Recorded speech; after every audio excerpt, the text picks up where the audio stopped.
estão conosco, que querem se entregar para a vida pública preparadas, né, com o conceito de ética, né, o seu fundamento como valor, e não só como um livrinho que eu abro, vou ler para ver o que é, depois eu conto para os outros.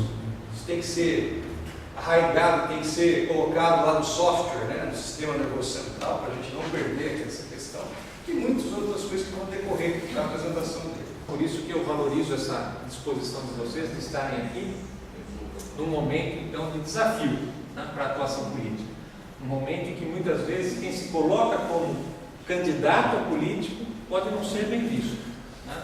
Pode ser visto como alguém que está querendo algo, né, pegar o seu opinião, usar daquilo que é coletivo para si próprio.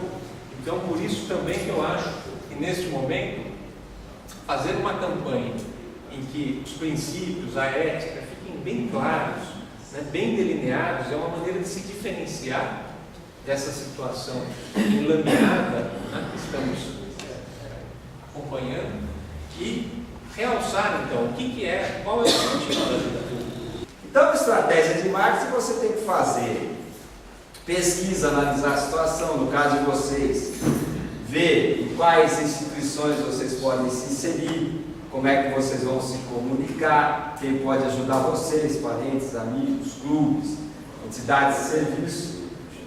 Com essas informações você faz uma análise e elabora então uma estratégia.